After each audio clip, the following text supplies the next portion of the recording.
Hello and good afternoon or good morning or good evening or wherever you are in the world. This is episode 45 of Game Train. I like it. I'm Callan Davison and joining me is Carl Smith. Hello, here I am. Hello. All right. So yeah, we've got episode 45 up for you. It is a episode full of Gamescom news. Also, we'll be talking a bit about the new World of Warcraft expansion. Well, I'll be talking, Carl will be nodding along. Yes, I will. We review We Happy Few, the controversial banned and then unbanned game here in Australia. Yes, yeah. And we'll be having a look back at the original Xbox in games of our lives. But first, the news.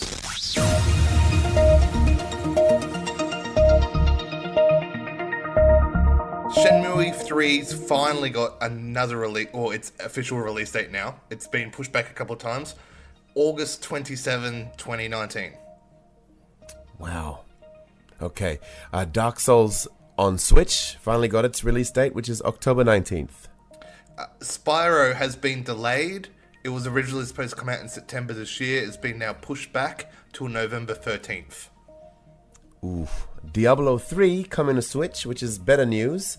It's going to be 4 players, wireless or on the same screen or online, and there's going to be a whole bunch of exclusive Nintendo content like the Ganon armor, etc. Also, speaking of games coming to the Switch, Saints Row the Third, which is a last-gen game, but yeah, it's coming to Switch, so look out for that one in the future. Sekiro, Shadows Die Twice, is coming out on March 22nd, 2019. I watched a video of someone playing it the other day, like proper gameplay of it. It looks awesome. Oh man, I saw somewhere that people are thinking it's going to be harder than Dark Souls. Yes, because now in Dark Souls and Bloodborne, rolling was your primary way to move out of the way of things. Now you can jump over things. Oh. Yeah, and you have to do it in some stages to dodge stuff, so it adds a new level of dodging to the whole game. Oh, so you can't just roll away from No, whatever. They've changed it slightly that just rolling around everywhere is not going to work anymore. Oh no. Yep. That's the Souls-like move. I know. No, there will be rolling, but also jumping. There'll be no new Assassin's Creed game next year. It's having a year off. But they have said that they will be continuing adding content for Assassin's Creed Odyssey. Nice. I'm excited about that. EA has announced that Battlefield 5's open beta will begin on September 4th for early access and September 6th for everyone else. The beta will feature the new Rotterdam map for Conquest as well as the Arctic Fjord map for both Conquest Fjord? and that's the Grand FJORD Operations. word, isn't it, you're looking at? Yes, Fjord. Yeah, fjord. Yep. Do you know what a fjord is, Carl? I don't know, but I look Fjord to you telling me. Is that rude? I don't know. Yeah, so, look out for that. Preloading for the open beta starts on September 3. Devil May Cry 5 got its release date, which is March 8th. So we've got a banger of a start to the new year next year. Ooh. Yes, we do. You wait for Sony to announce Last of Us 2 in the first 3 months next year as well, just to... Oh, it'll be like one of those February... February 22nd? Oh, no, yeah. It'll be like that, what was that? Horizon Zero Dawn.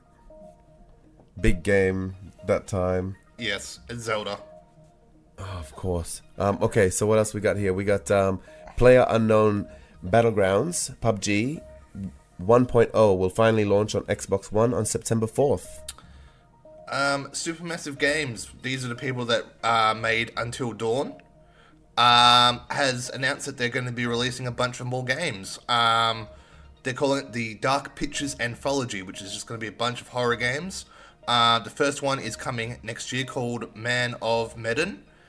And yeah, so it's going to be cool. Like, I really enjoyed Until Dawn, and they're going that same sort of theme of that you make choices and every character in the game can die or live, depending on how you go through it.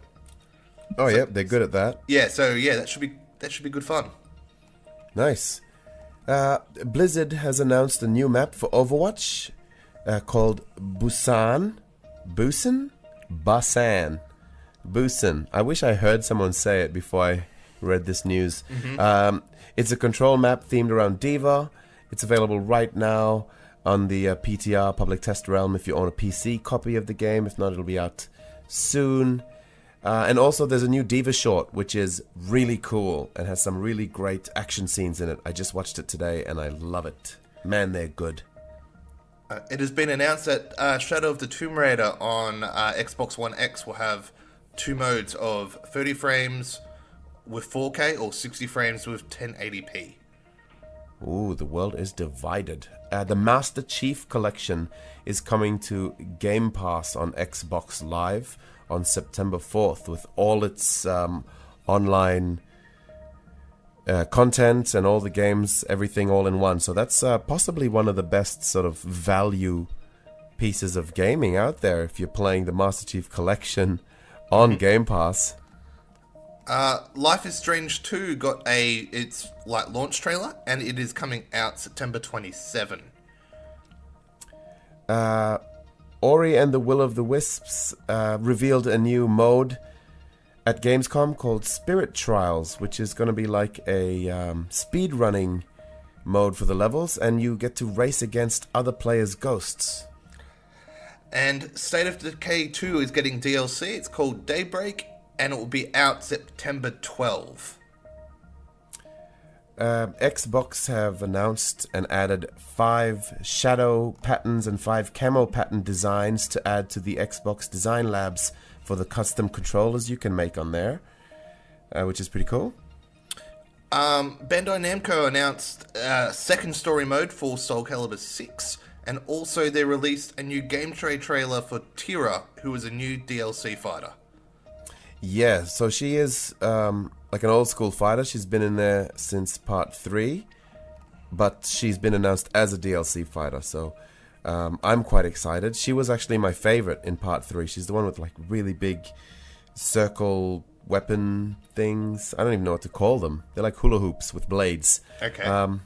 Yeah, so that was pretty cool. All right. Fallout 76 revealed a new feature. Well, actually, they just kind of showed off more about the building and things like that in the game at Gamescom. They call it the camp feature, or CAMP, and basically it's like one of your normal workbenches that you had in Fallout 4 where you can build stuff, but now it's completely movable, so you can move your bases around, which is so cool. I wanted to do that so many times in Fallout 4. You know, I don't know if you ever did it, Callan, but the amount of times I tried to rebuild similar bases when I found a cooler spot. Yeah. Like, yeah, I'm just but gonna then build here I now. would improve on my original design when I'd be building the new one. That's true, but the hours and hours and hours spent, I mean, I regret nothing, and I love all of it, but I think I think I've got 8 days on Fallout now, and I'm very sure that at least 4 or 5 of those full days were spent building. Also, they showed off like mining for materials, you know, and killing people and salvaging all that stuff to find materials for building. They also showed off sellable custom weapons and armor that you can sell to other players for in-game currency. So you can just run around, find cool rare stuff, build really cool custom weapons, and then sell them. Cool. All right. Yeah, sounds good. And that's the news. Right, now we're on to the section where we talk about the games we have been playing. Wow, okay. Oh, yes, exactly. Wow, we're about to talk about that. Oh, wow. Or should I let you talk about Fallout 4? Because I know you jumped back in, so I'll let you say your piece before we go on to the say wow. my piece. Yep. All right, well, I've been playing, firstly, a few little notes. One is Okami. I've finally jumped right into that properly. It just came out for the Switch, and I think that's the best place it's ever come out for. One, because it's beautiful on it, especially on the portable screen, and being portable is just so good, you know, for just anything. But Okami is like a game that they didn't have to, you know, compromise on to put on the portable machine like they did for some games, like Wolfenstein 2 or whatever. This is like a full, huge, beautiful, stylized game. For people who are cray-cray and haven't played it, like myself, it's very much like a Zelda game. A lot of people say it's one of the best Zelda games, even though it's not a Zelda game. But you play as this like godlike wolf, and you learn powers and so on and so forth. It's a giant adventure. I've been loving it. I think one of the main things in it is you do a lot of painting with this thing called a celestial brush, and you can learn lots of moves with it. And you used to have to paint with like analog controls, or it was on the Wii once, so you could use the Wii controller. But using your finger just right on the screen is perfect for it. Like, it just makes sense, and it feels awesome, super intuitive. You don't even have to trigger it. You just start painting at any time, and you actually almost feel pretty godly. Like, you just swipe trees in front of you, and they just cut them, and they fall apart. So, yeah, I've been loving that. Aside from that, I've been prepping for the new PlayStation 4 Tetris, which I completely forgot the name right now because I've just had a mind blank. Yep. Okay.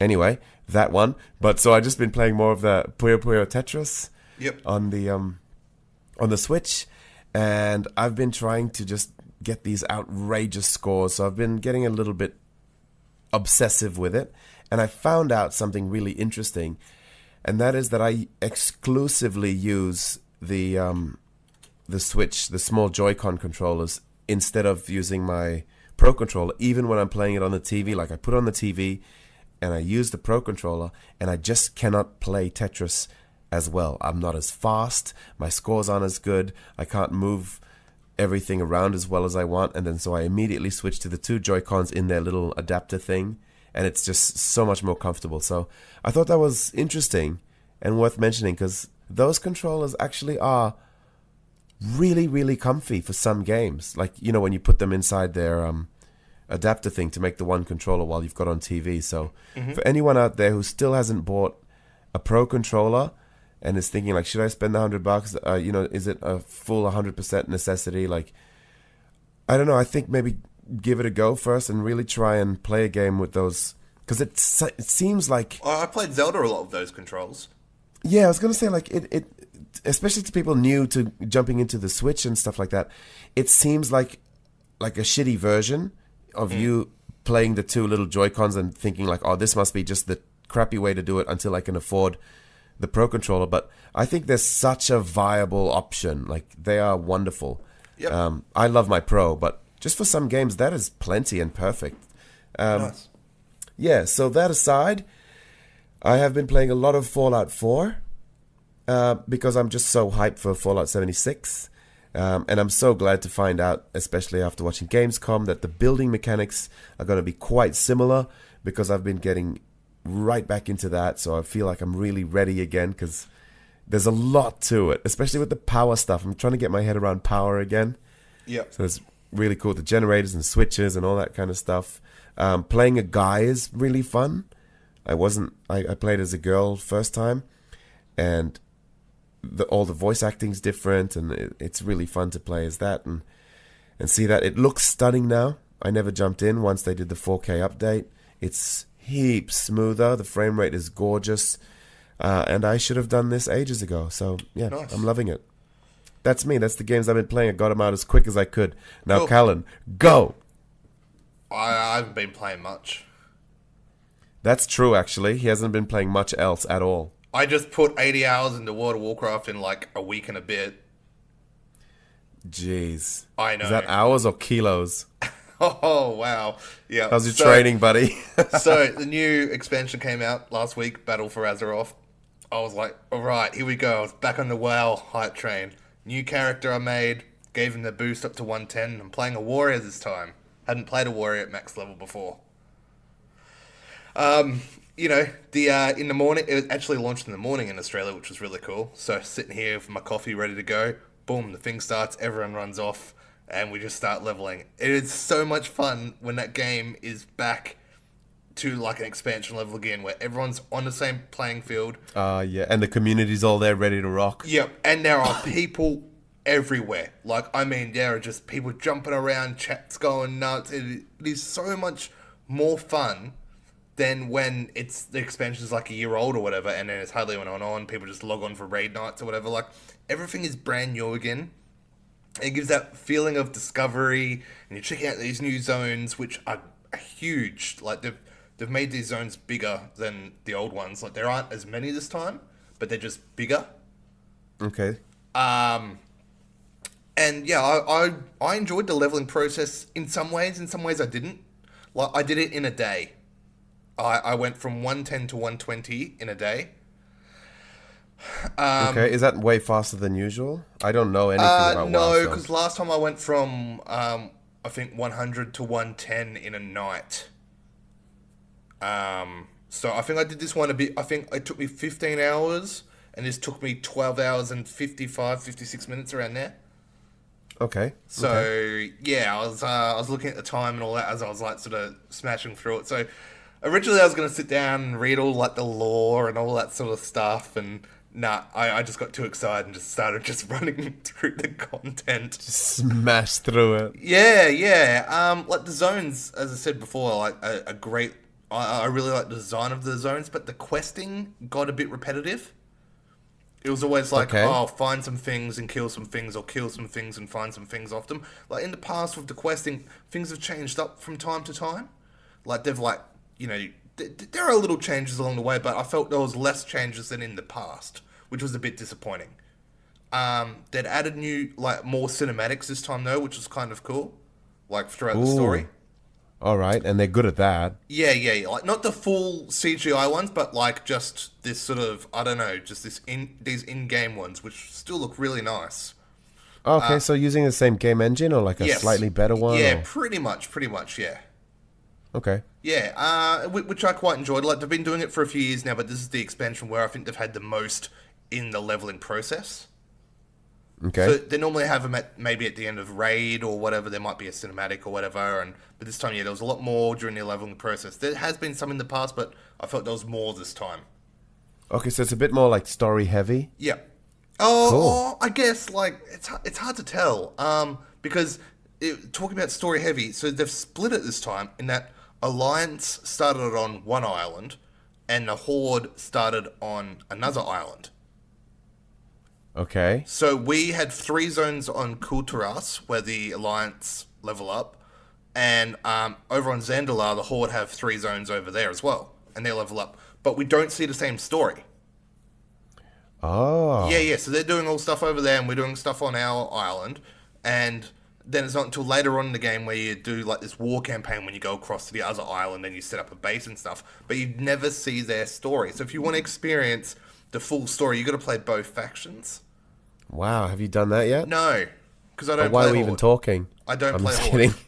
Oh wow, don't play Horde. No, I just play Alliance. I've made a Horde character now, ready to try it, but I haven't gone and done it yet. Wow. Okay, so that's. But that's I your was a bit next 2 disappointed weeks. in this because normally it's like there'd be some quests that were a bit different, but most of the time you're going through the same zones. Well, I didn't see a Horde player until I was level 120, which was just weird. Wow. Okay, so you're just kind of filled with all the samey kind of stuff, then surrounded by your own people. Yeah, surrounded by our own people and that, and there's no because now they've made it so you can turn PvP on or off, and if you have it on, it's called War Mode now. If you have War Mode on, you get 10% extra experience points in that. So everyone turned it on at the start of the expansion, of course.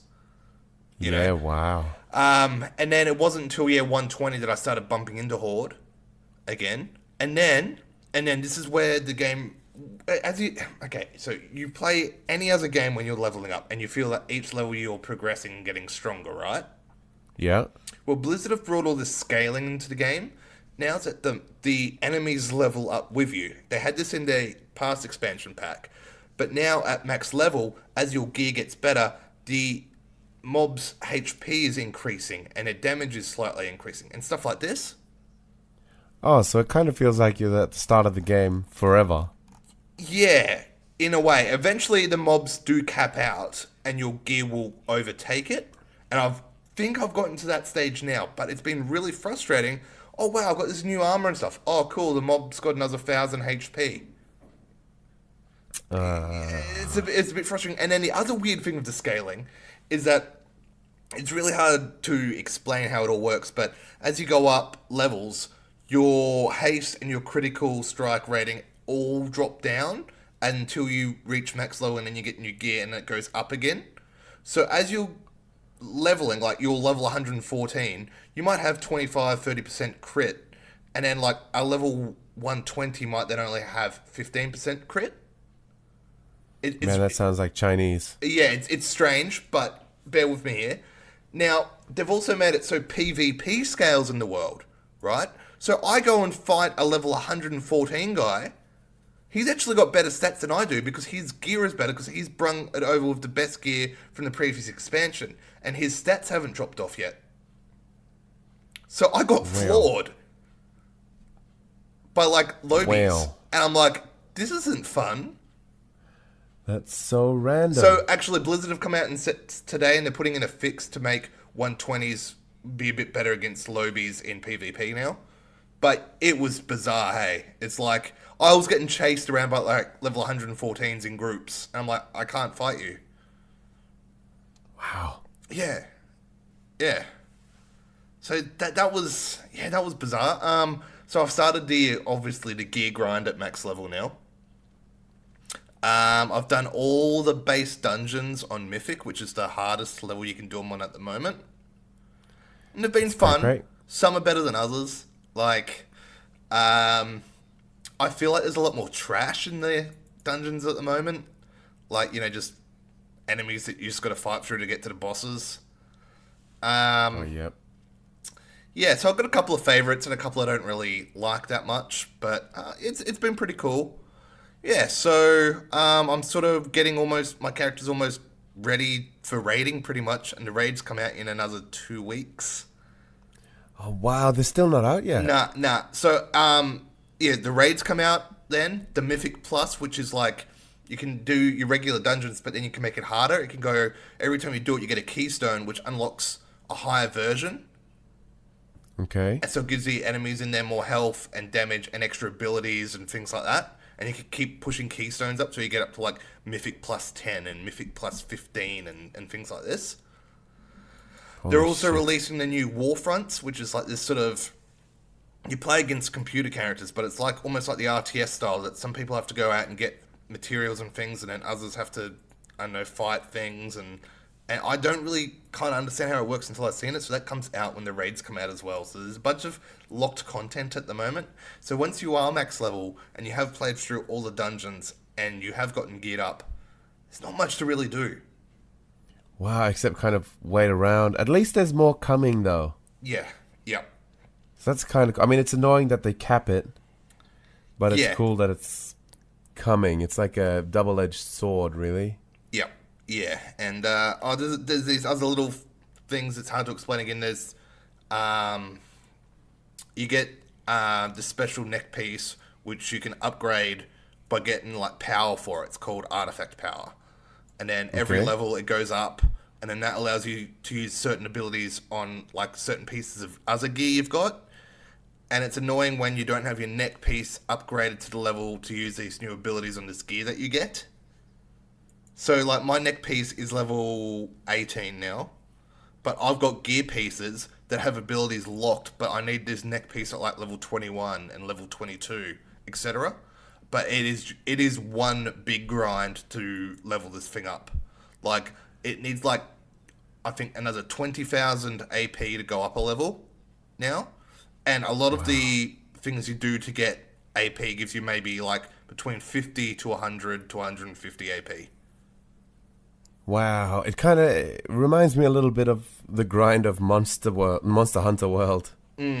Yeah, so in that way, like gear-wise. And now these neck pieces are designed to work over the expansion, but what's frustrating is that you have all these abilities locked on this gear.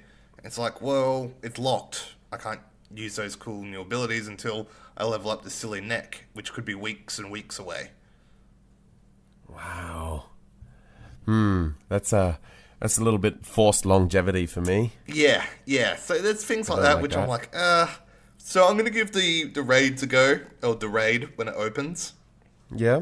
And have a look at the Warfront in a couple of weeks as well. And see how that goes. Yeah. Nice.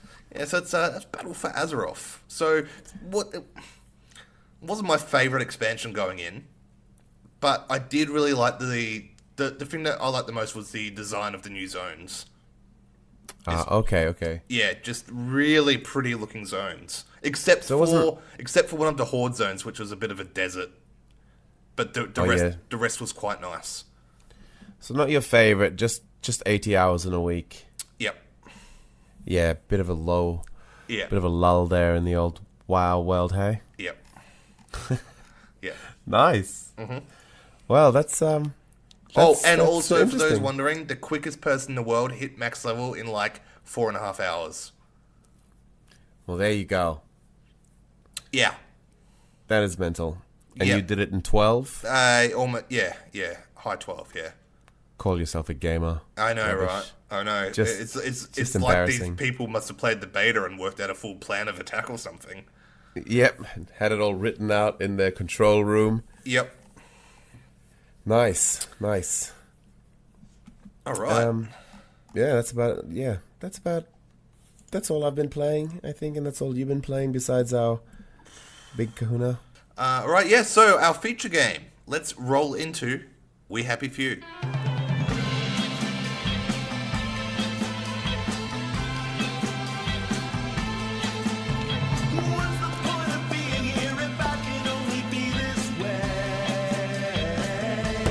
Alright, so We Happy Few is developed by Compulsion Games and published by Gearbox Publishing. So this is the game we spoke about in news probably a month or two ago that had been banned by the Australian Classification Board due to the themes in the game. Yes. Around the drug joy, and the Australian Classification Board said that it promotes positive drug use. Yes.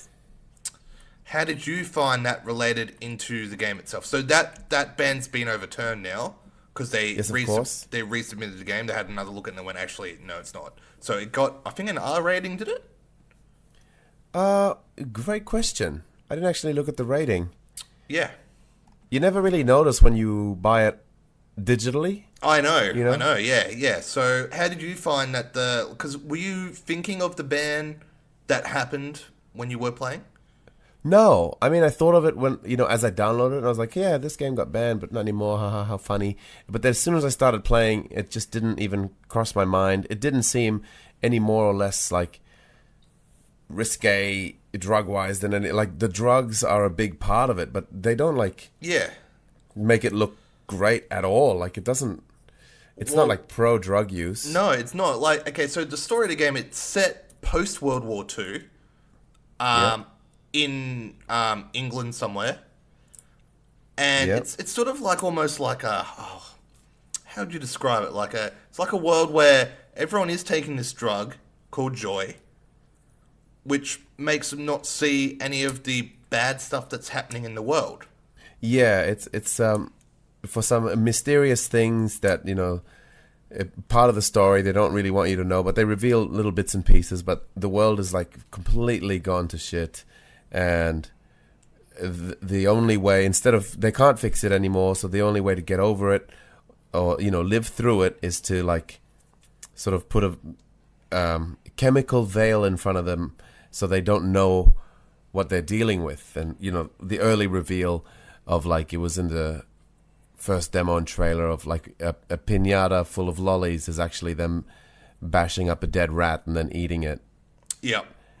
But, they can't see it because they've taken their joy, and so they see the world through these rose-colored glasses, and everything's a bit more bearable. Yeah. Yeah, so you play, there's 3 scenarios in the game. In the first scenario, you play as Arthur. Yes. He's sort of like a guy that works in a place where it's sort of like government censorship of things, isn't it? Yeah, like news articles and stuff, and choosing and approving which ones get seen by the public. Yeah, I sent everything through, by the way. I was just like, yeah, whatever, people can see everything. Oh, did ya? Yeah. I read everything. Oh, really? I spent too long on there. Oh, wow. Okay. That was my main runtime of the game, I think. Wow. So, it's a first-person game. Yes, it is. Yeah, open world.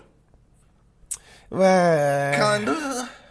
And it's randomly procedurally generated as well, which I didn't know going in. Yes. Which really threw me around for ages. I was like, what in the hell is going on here? Because it doesn't look like your typically procedurally generated game. Yeah. You know, like it really, and it's not that big. And so you think, oh yeah, small, and it feels like it looks like BioShock. Everyone's been comparing it to that, and it's like it's not our fault. It's because they were just clearly influenced, you know. Yeah, you can see the big BioShock influence there. BioShock, indeed. That's a great name. We should have called that. Yeah. I love that. BioShock. Yeah. That is brilliant. Yep. But yeah, you can definitely see the influence there, and because of that, it made me think, oh yeah, okay, these are like handcrafted environments and like levels that are, you know, created by people for you to discover things and go through them the way they are. So I'm taking note of everything, and I'll leave an area, and then I come back and go like, wait, what? Why is that? What's going on? Is this part of it? Is this part of my drug thing? All right, and then I'll come back to another area, and everything will be changed again. And I'm like, wait a minute. So I had to actually look it up because I didn't know going in that it was procedurally generated. Yeah. Which I wish I did. So I'm telling you guys now, if you're jumping in this, it's not just all created and made as one solid world. It's made up on the fly half the time. But only half the time. Some of the cities and some of the landscape things are like as is. I just got so confused with the environments, to be completely honest. Fair enough. It's a first-person game, and it's revolving around mostly stealth, I felt. That it wasn't really open combat with anything. Like, you do get like bats and things like that, but it's mostly not a shooter. Yeah, you should be hiding and sneaking around as best as you can. Yeah. With the awkward AI. Yeah, and also all at the same time you should be surviving. It's a survival game. Yeah, so there are survival aspects in this as well. Like, you got to eat and drink, and then you can get sick and things like that. If you set the set the difficulty much, whoa, we have some serious delays. You go. You can take the drug if you want. You have to at some stages, actually. But you can't have too much of the drug. This is why I couldn't understand why the game got banned, because if you take too much of the drug, you OD. So, yeah, that was a bit, Yeah. And I felt there was no real benefit of taking the drug unless to get through certain parts of the game. Yes, yeah, it's definitely not like a superpower. It doesn't help you in any real way. No. Look, I just felt the game was just a bit lacking. I think it was lacking in that it was... See, it's a bit funny for me because there was something missing because there was too much there. Yeah. Like the thing with the survival mechanics, I get they were making a survival game, but it's like it originally started as a survival game only in early access, and then they developed the story later on. Yeah, I do realize that. So they went through the early access, and they had the players and the fans saying like, "Well, this world looks so intriguing. We want to know more about that. That's what that's what'll make us buy." So they're like, "All right, cool. We'll tell you more of a story." And so they went the story way, but I guess that survival thing is why they have the like procedurally generated worlds and like more about kind of just finding your way around it and figuring out how to live by getting medicines and foods and different waters and all that kind of stuff.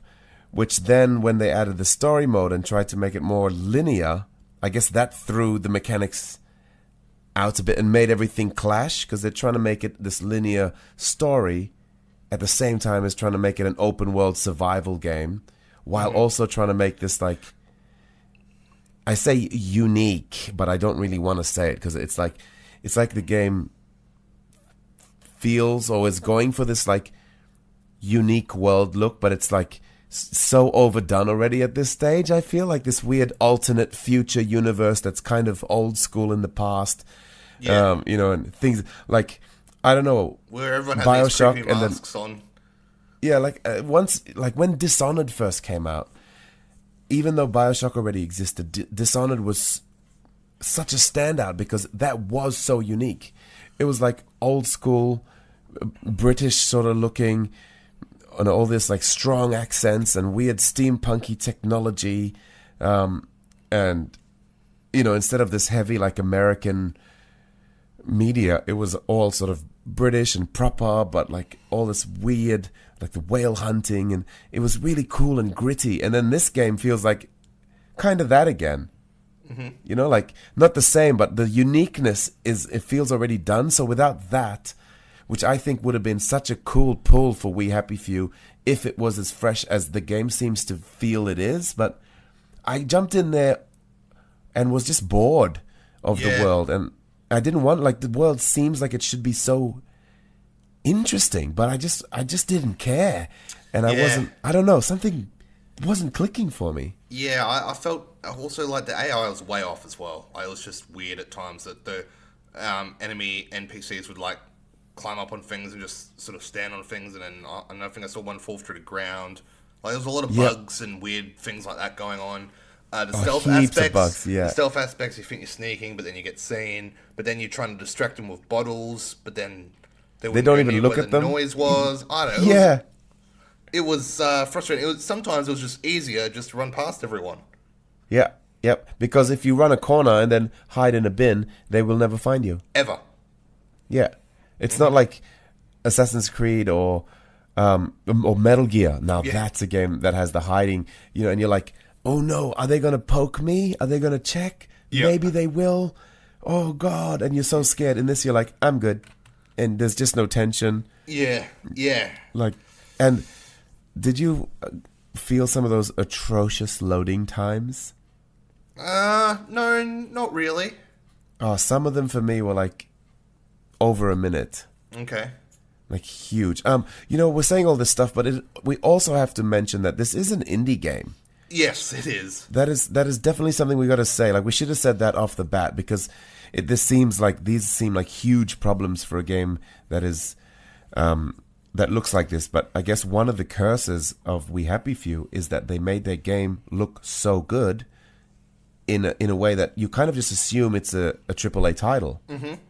And then so the problems, which are, if you play a lot of like these kind of early access PC 3D games, you're used to these kind of bugs and these like things going wrong and weird stuff. But because especially us console players, like myself, when a game looks like this, we don't think in our brain like, oh yeah, indie game, we'll give them the slack. I go in going like, all right, this is a AAA, this is BioShock. Oh wow, all these things going wrong and all these glitches. This is horrible. You're saying it's not an indie game, which is it is an indie game, but at the same time, it was priced as a AAA game. Yes, that's very true. That is very true. We're talking like $90+ on the online stores, and you can only buy it online at first. It's now out in stores, but at first you could only buy it online. That's very expensive for an indie game. Very expensive. That's a great call. That kind of takes back my comment, and it's like, no, you have no excuse. If you're going to charge us AAA, no glitches, please. Yeah, no people it flying should be through charged things. as an indie game. Like, I think the price was way over than what it should have been priced. Yeah, $60. Yeah. And I think this would have made more sense. Yeah. But in saying all this, what do you give We Happy Few? Like, how do you rate it? Oh man, I'm glad. I'm only halfway through my list, so I won't go too far through it. I had the goods and the bads. Yep. I should read the goods because I've been smashing the bads right now, like lots of glitches and pointing to objects is super clumsy, and I could never quite pick anything up that I wanted to, and that there's no shooting as much as I thought it was a shooter, so it's mostly melee, but the melee feels completely unresponsive and unsatisfying, and also talking to myself is annoying and unnecessary, and there's so much exposition while you talk to yourself that it feels forced and yucky. Anyway, and the main character of Arthur was very drab character as well. Oh, goodness. All right, so in my good list, I had the custom difficulty.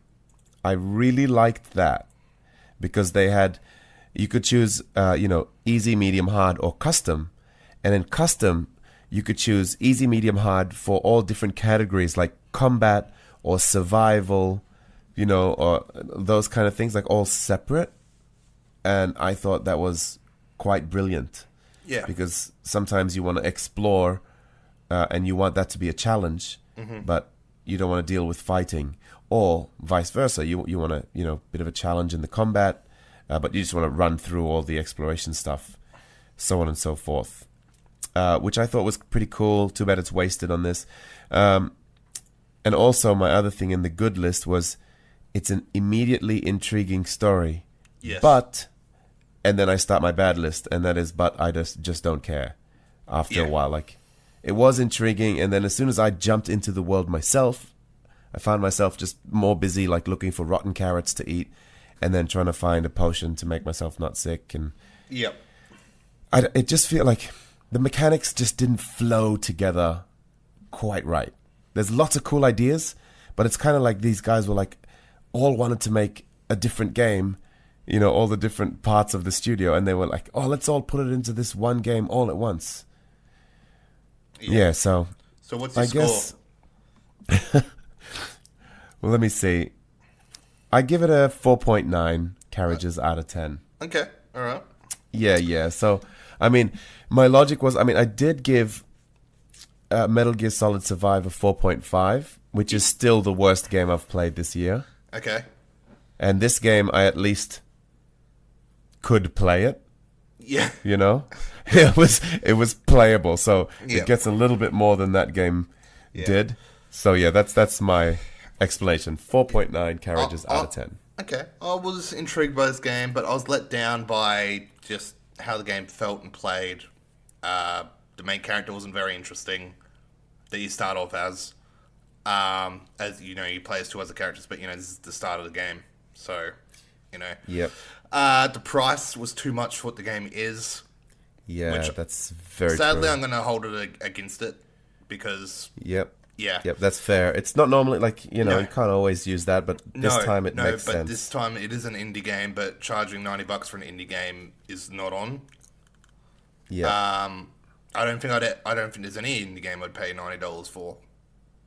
Well, I think I might pay $90 for Inside. Yeah, but is this before you... If you had seen Inside up on the store for $90 before you'd ever played it, would have you bought it? Yeah, you're right. Yeah. You're saying now after the fact, but like going in, you shouldn't be... Okay, maybe now that game is worth that much to you because you love it so much, but... Yeah. You know what? out- Maybe No Man's Sky is about the only indie game I'd pay that much for going in without knowing. I understand because the hype around it was pretty Exactly. huge. But then I was quite disappointed afterwards as well. But we're happy for you. I don't know, it just didn't grab me, and I was a bit sad by that because I'd been looking forward to this for a long time. Even before the banning controversy, I was looking forward to this game. And then when Same. the And then we were so happened- happy. When the banning happened, and then the hype got a bit higher, and then they unbanned it. I'm just like, all right, let's play this game. Big letdown. I'm going to give it a 5.7. Oh, nice. 5.7. So, you yeah, go. I have played worse, but there were some things that were lacking. Yeah, it was. There was. I'm not gonna give it complete crap. There was some charm in there, Yeah. but, and I honestly want to say too, like,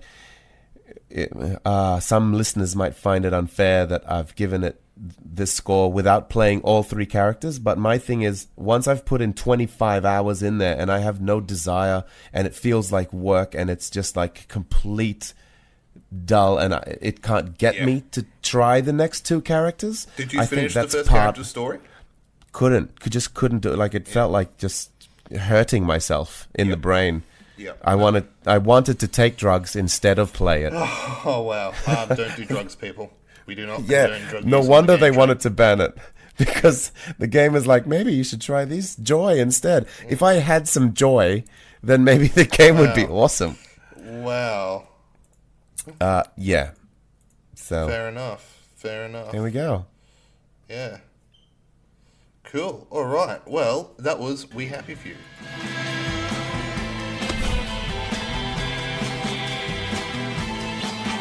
We are now rolling into that segment when we have a look back at the games of our lives. Like sands through the hourglass, so are the days of our lives. So this time we're looking at our favorite game on the Xbox console, the OG Xbox. Yes. Oh wow, the OG Xbox. Remember that? Yep. Remember watching those like promo videos for it and watching. Do you remember that girl dancing with the giant mech next to her doing the same dance? No, but I remember just being with my PlayStation 2 and looking at the Xbox and just going, nah. Well, I had my PlayStation 2 as well, but I remember thinking like, this is Microsoft, like the makers of computer games, and like, wow, and Bill Gates and all the money.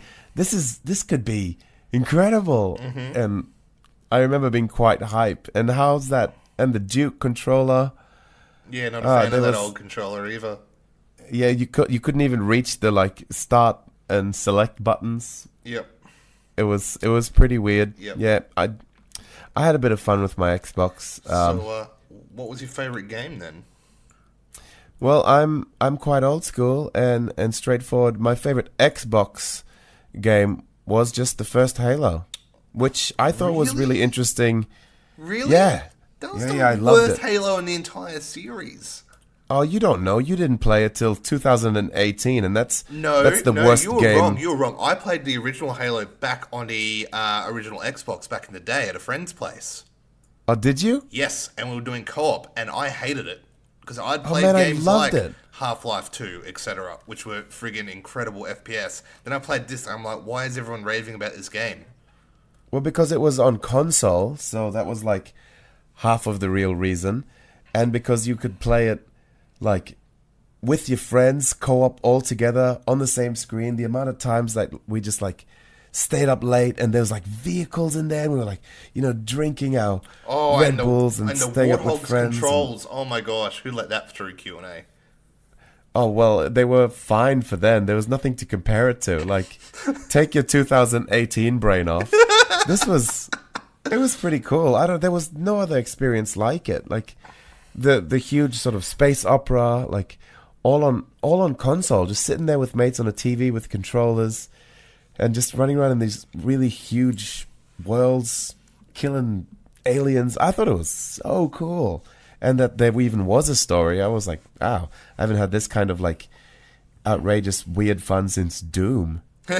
Fair enough. So I liked it. I thought it was interesting that it was originally unveiled as a Mac exclusive. Really? Yeah. Wow. Yeah, and That- then I did not know they that. got the license over. Yeah, I just thought, let me just quickly see if there's I didn't know that. I just found that out today because I thought, we're going to talk about Halo. Let's see if there's any trivia that I didn't know. And I'm like, what? Okay. Yeah, so I thought that was kind of weird. Imagine like what a whole different world that could have been. Yeah. Wow. Well, But yeah, what about yourself there? Colin? I What was your didn't favorite? own the OG Xbox. I jumped on during the 360 era. But one game that I did have somehow, I don't know how I came across this game, where it came from. It might have even been yours. Oh yeah, okay. The original Fable. Yeah. Maybe I borrowed it off you and never gave it back. I think Yeah, that's it what could have happened. been. You may have, because I don't have it anymore, and I did have that game. Yeah, I might have had your original Fable. Cool. You owe me Fable. Yep.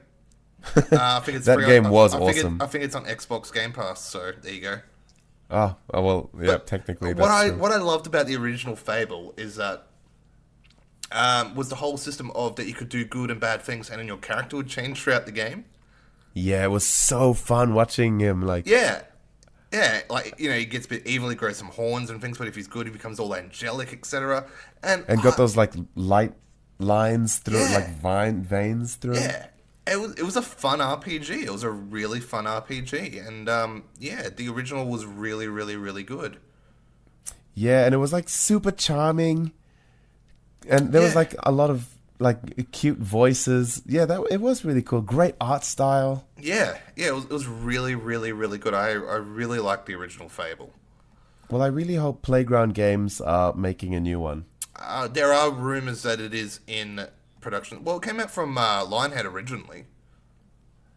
Yeah, but I mean, Playground is making a new open world game. Yeah, and the rumors are that it's going to be a new Fable game. So Yeah, it could, and they are like a UK company.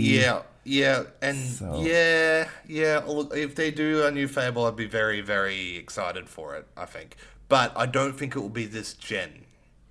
No, yeah, you're I right. think we'd be looking at a next gen launch title. Probably. Or it could be a swan song title. True. Yeah.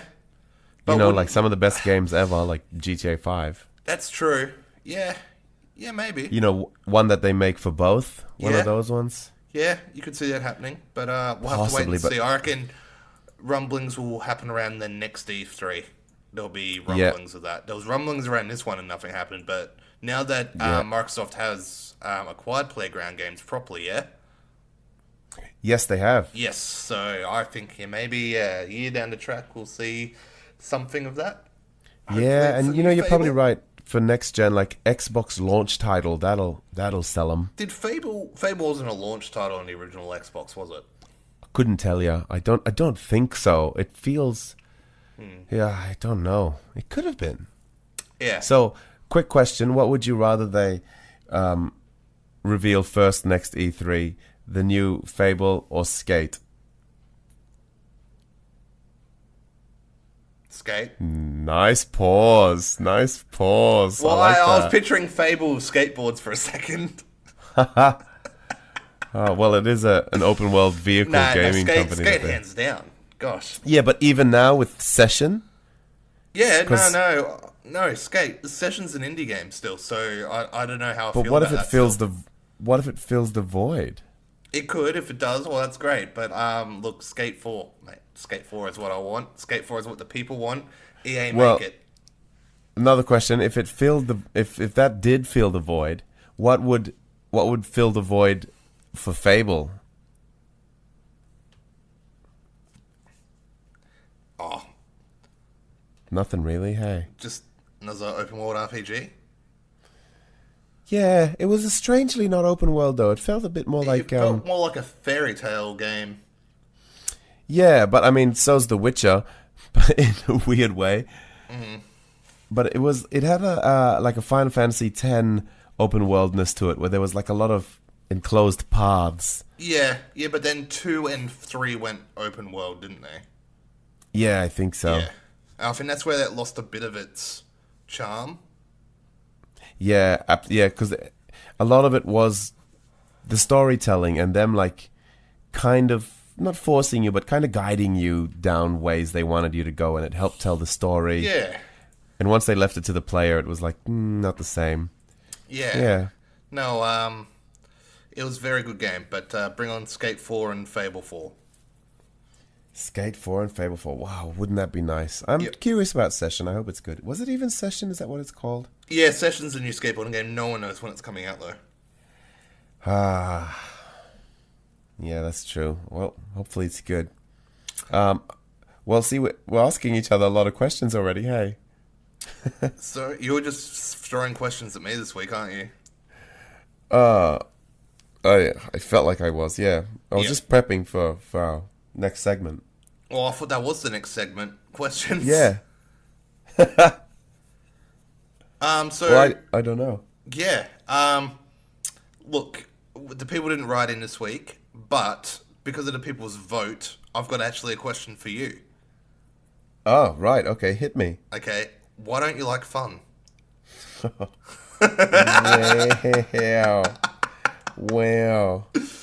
Wow. Well, I have a perfectly good answer for that. I don't like fun. People might think I don't like fun because that 80 hours you spent playing WoW this week, I actually spent reading the first Game of Thrones book. Yeah, I can watch that in like a couple of hours. And I'm still in it now, and it's like the best book I've read in so long. Yeah. That fat creepy bastard has got me. He is a genius. Like he's just so. It gets better when you separate from the show. Oh, I can't wait. But at the moment, I'm so glad I'm reading it. With having watched the show already, I asked one of our friends, Degs, what he thought, and I was telling him I was reading the book, and he goes, "Oh, that book! I put that down like after 3 pages because I just didn't know what the hell was going on." Yes. Yeah. And he said it's because he hadn't seen the show yet, and he's like, it was just impossible. And he's like quite a reader, you know. He's like, he's not just some dude that just decided to read and was like, too confusing. Like he likes reading, and he gets into his books and stories, but he's like, didn't have a clue what was going on. Put it down. I was like, I can't handle a whole novel of that, yet alone a series. But having having the show in my head. I was like, yep, I know who that is. Yep, I understand that. Yep, next. And it's so fun. It's almost like going through a game with a walkthrough. Yep. Yeah, very But nice. yeah, that's why I don't like fun, Callan. Yep, cool. Welcome to Book Podcast. So it's your book week then? Book Club. Yeah. Cool. But I'm afraid it'll be Game of Thrones for the next 3 years. Cool. That's how long it takes I read me the to read. entire series in, I think, just under 2 months. Wow, that's amazing. Oh, you were on trains and stuff, yeah? Yeah, this is when I was traveling. I started in June and I'd finished by the end of August, all of them. Did you love it? I just can't get enough of it. Yeah, I loved in the it. day Like, wanting the to first read. one was good, but then I enjoyed it when it started deviating from the show, and I didn't know what was going to happen. Okay, so you enjoyed it But more. but this was back when the show was only around season 3 or 4. Okay. So now the show's gone past the books.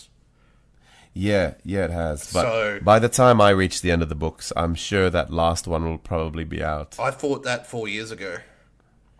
Well, I can't read them in 2 months like you did. It'll take me about 4 years to get through them, so he's got a lot of time. Because I was like, yeah, I'll have them all finished and he'll release the new one. I'll be able to read that. Nah, still waiting. I just hope nothing bad happens to him. I hope the best health for him. Yeah. I have the best wishes. Just write it and don't get sick. I don't care how long it takes. But then Just he's still got make another it book come to out. go after that. Oh, is there 2 more? And then sometimes the volumes are 2 books long. Yeah, like the Dance So- of Dragons one, I think, was 2. Yeah. Had So 2 in maybe there. he could potentially have 4 more to write. Yeah, he could, mate. You might not even know how it ends and just watching the show to see how they end it. I went to the book, like just the bookstore to check out the Game of Thrones section, and I saw all these other books he's writing. I'm like, dude, put the pen down. What is this? What is this sci-fi bullshit? Yeah, and then he's like helping people pen like spin-offs of Game of Thrones season of things and that. And people are like, dude, just write the books, man. Like, Yeah. It's like, do your homework, bro. Stop he's like, stop oh doing yeah, I your might side write quests. this book, and people are like, that's cool, but just do the other one first. Then you can do what you want. We don't care. Yeah, then go nuts. Even just write like a small 3-page book and say like, this guy killed that guy killed that guy, this guy's the king at the end. I'm like, cool, thanks. Just at least give me something. Yeah.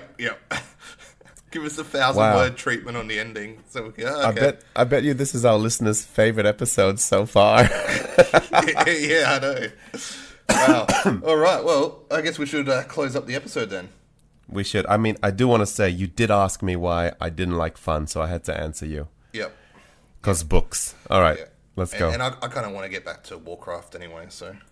Well, I want to go back to reading, so let's wrap this up, hey? Okay, alright, cool. Alright, so as always, we're going to finish off with the lame, love, and hype trains. But first up is the lame train.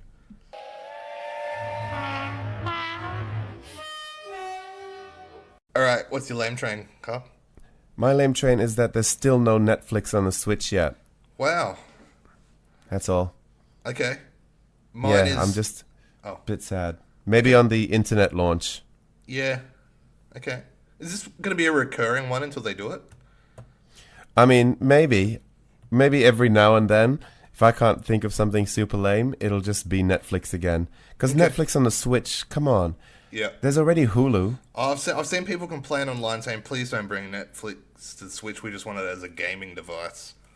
Go away. Just It's like, go how does away. it impact them? It doesn't at all. You know, Exactly. let people enjoy things. Yeah, don't get it, you weirdos. Go Yeah. away. You guys don't go on tour enough. Yeah. Sorry, what was yours, Callan? Mine is Spider-Man. Yep, completely agree. It's still 2 weeks away. Yeah, and I think I dreamt of Spider-Man last night. Oh, that's too far. Can I be so bold as to alter your lame train? And because seeing as it's your lame train, you can approve or disapprove my my alteration, and I think you should change your lame train to that picture on Reddit of that person who already has it. Oh, yeah, but yeah, that's right. So a picture came out on Reddit of someone that was playing Spider-Man the other day. So it is out there in the wild, so be careful of spoils and stuff, people. Yeah. But for those that are in the new Spider-Man game, there is a book out now as well. It's sort of like a prologue to the game, so go check that out. Nice. All right, let's go on to the love train.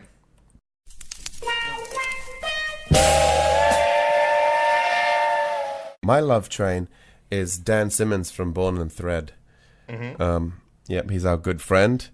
He we've done a shout out for him before in our shout out section that we sometimes have. He does screen printing and stuff for shirts and stickers and posters and all kinds of cool stuff. And the reason he's in my love train is because he bought me an old school Atari copy of Frostbite and sent it to me in the mail. Nice. And it was just the most coolest, rickety, wrecked, old garbage copy, which was just so perfect. It's Frostbite in all its glory, and I want so bad to play it. I have an Atari 2600 sitting in my cupboard right now, so I might have to just connect it and see how I can, if I can have a go. But I don't know if it'll fit into these new fandangled TVs anymore. Yep. But we'll see. But yeah, so that's my love train. It's my new copy of Frostbite. Thank you, Dan Simmons. Cool. Yeah, what's yours? The start of a World of Warcraft expansion. Every time. It is just chaos. There are people everywhere. Everyone's excited and asking questions and trying to find things. It's just a buzz about it. This hype that you don't get any other time during the Warcraft sort of life cycle through an expansion. It's just that first 7 days, especially the first day, as soon as it turns on and everyone runs out and they've finally got this new content to play and new world like zones to explore. It's just so much fun and it's so enjoyable and I can't wait for the next expansion already. Wow. They have you. Nah, it's the best time of Warcraft is when the servers are populated again. That's what makes the game. Mate, you're the reason they're never going to make part 2.